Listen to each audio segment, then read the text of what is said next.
So now I'm just going to try to see what I can do with this 5-star juncture, which is causing that pinching. So I'm just going to try to divert the edge loops to go in another direction. So doing a lot of,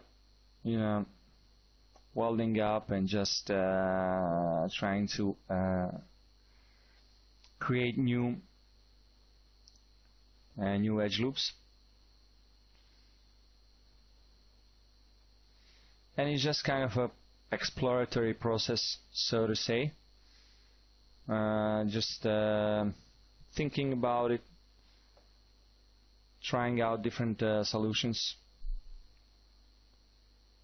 and again trying to maintain this even distribution of polygons.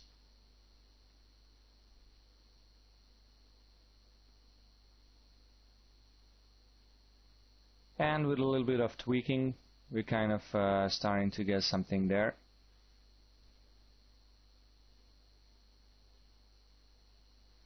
Just checking if we have any 2-point polygons, and just select those and delete.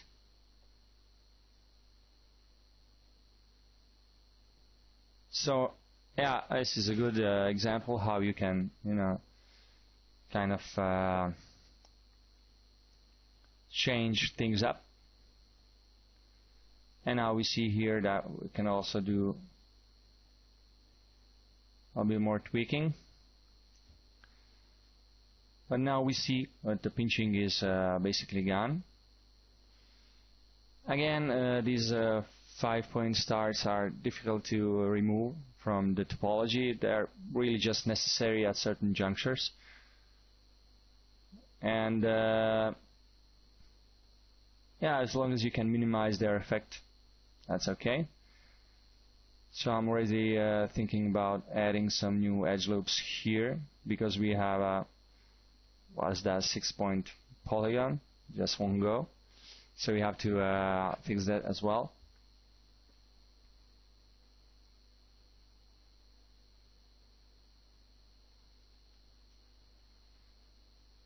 And now we see that we have just 4-point polygons there, and that's looking nicely. And yeah, that situation has been more or less solved.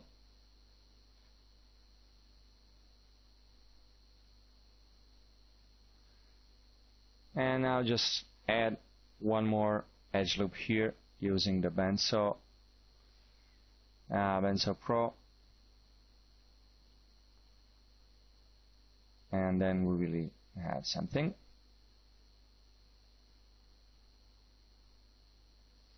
So now we see, it's much nicer.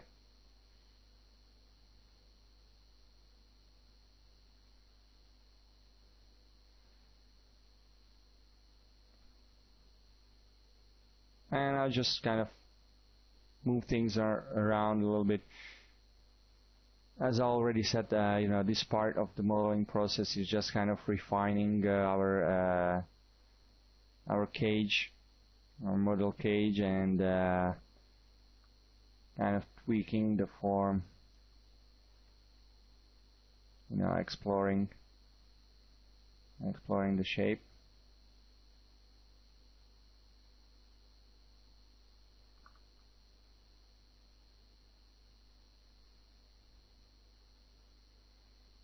And yeah, that's looking pretty good. We can just go now and select these 2 points and go into select loop and just create this polygon, and using bevel we're going to get the eye.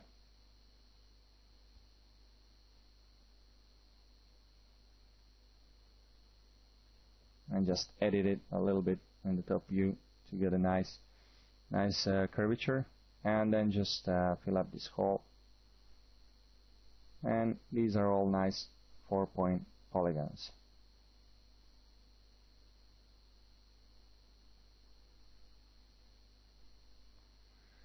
yeah, we could add one more, edge loop here, but since this is going to be black, really no need for that. That's going to be more than good. So yeah, do the same thing with the nose, kind of close it up.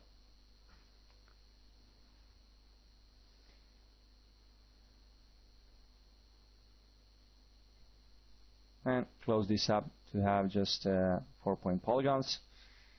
And yeah, here we go.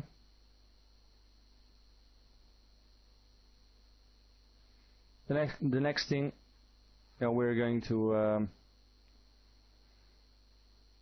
do is make the mouth. But before that, we can save again this work. It's always nice to have different iterations. You can always go back, if you're not happy with how things are happening. So you can just go and save incremental. And it's a good practice to have different stages of your work saved for editing purposes, and also if some files get corrupted, the damage is minimum.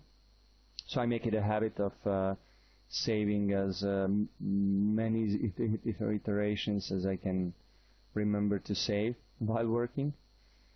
Now, worst thing that can happen is you get too much drawn into your working process and completely forget to save, and after 2 hours the screen goes into that horrible blue color and everything is gone, or just Lightwave just crashes, or any other program that you're working on. So it's a good habit to have, to save as much as you can.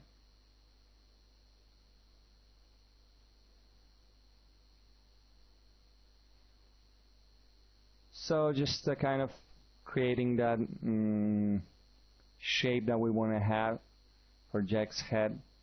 We don't want it to be just a round ball. We want to have a little bit of character.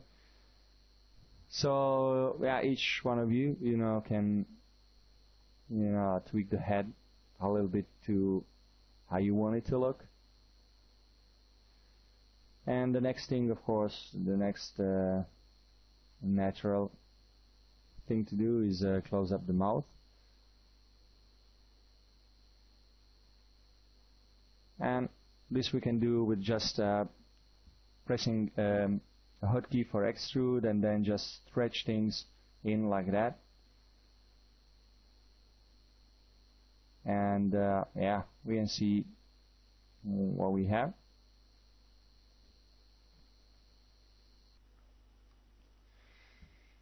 So as far as the complete facial expression, I'm going to deal with that later on when we finish the whole head. But now it's just a matter of tweaking things a little bit to get what we want.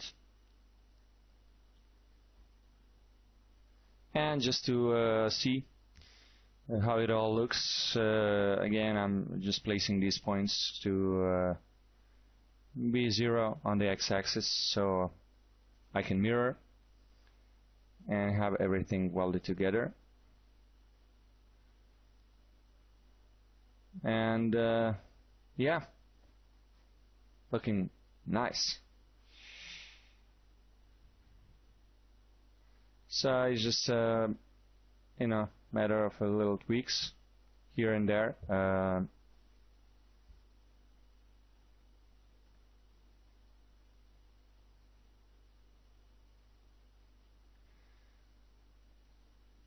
So it's just trying to see how it's going to look with a sharper edge.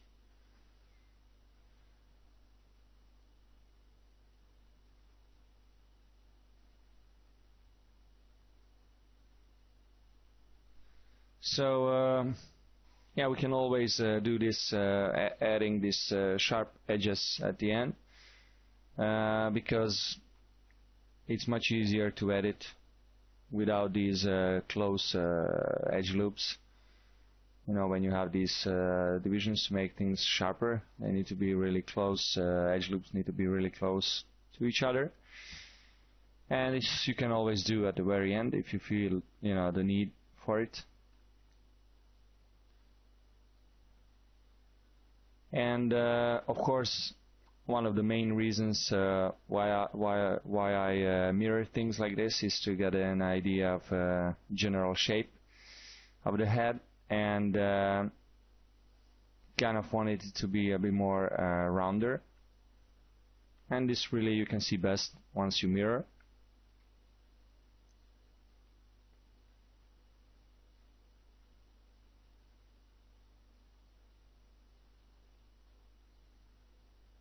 So yeah, just tweaking and kind of evening things out. I want to have this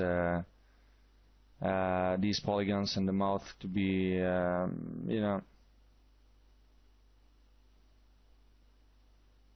approximately the same, to have a nice and evenly spaced geometry.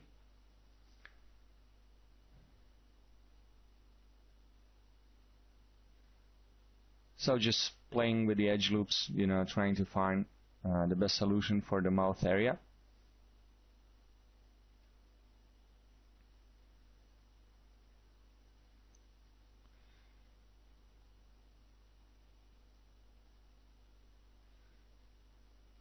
Yeah, and we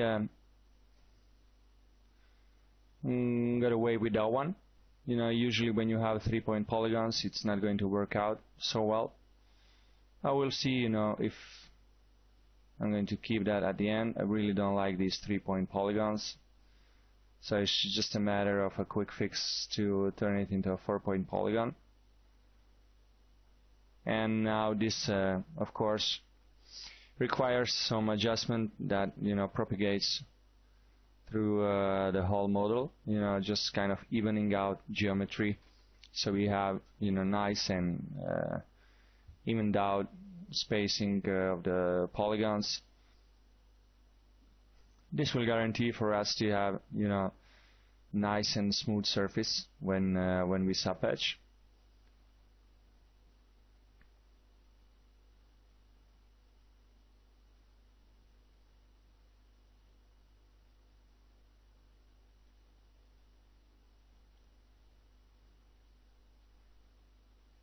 So just tweaking everything, and that's the key with the round forms.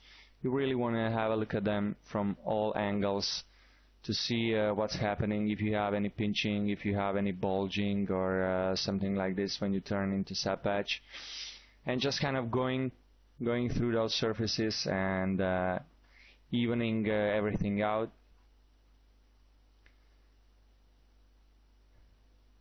And yeah, what I did notice is the head is pinching in the upper part, so turning the symmetry on, because our model is symmetrical on the x-axis,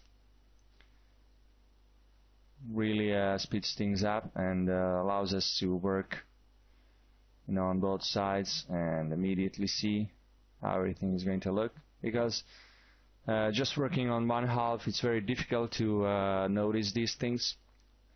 But once you have your symmetry on, when you mirror, it becomes a lot easier. So it's just, we can do it really quickly to fix those things. And I kind of wanted to have these eyebrows sticking out a little bit more, just to be able to give a bit more expression for our Jack.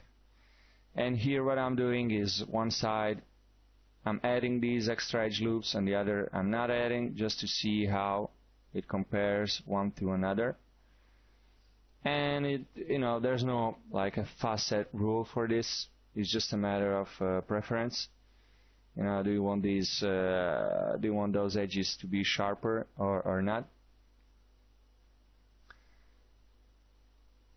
So whatever you like, whatever suits you, fine. So for me, I think I'm gonna go for the sharper edge. I kind of like the way it looks. And the same thing is with the mouth. You can just add an edge loop and just see how it looks for you.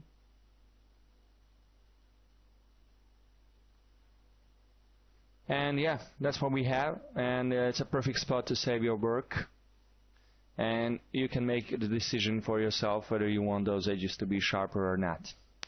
And that's enough for this session, and in the next session we're going to start to develop the rest of Jack's body.